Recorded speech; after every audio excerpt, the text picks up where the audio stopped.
Ito yung sinasabi ni ma'am na green na pinaka-favorite niya. Ilagay ko lang sa lips ko. Nakalima na daw siya nito.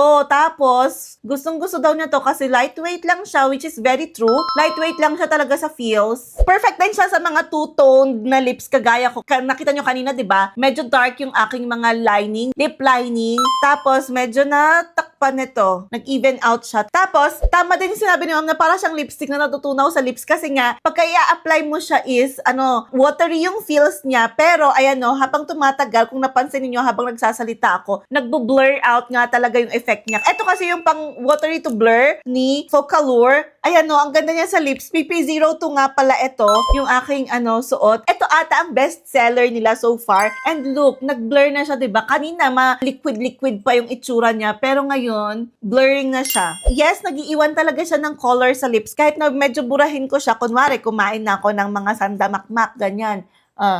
Burahin natin. Ayan 'di ba? Nagiiwan siya ng sa lips natin. Para siyang tint, 'di ba? Ganyan yung itsura niya. 'Di ba? Kapag kunwari minom ka ganyan or hindi siya ganoon kadaling matanggal. Which is isa rin sa nagustuhan ko dito. Ayan every time na ako. Wipes tong gamit ko ha, meron pa rin siyang kulay, 'di ba? Medyo na bura siya ng konti pero may color pa rin siya na parang natural ba na color ng lips mo ganun. So, ito lang siya. PP02 po siya ng Focallure Blur to Watery nila na lipstick. So, ayun lang. Sana nagustuhan nyo rin. And thank you, Ma'am Cheche, sa iyong input din pala. Ito talaga yung pinaka-favorite niya halata kasi nakalima na siya ng ganito eh. Kung gusto nyo rin i-try, ilalagay ko na lang sa baba kung saan makakabili. Bye!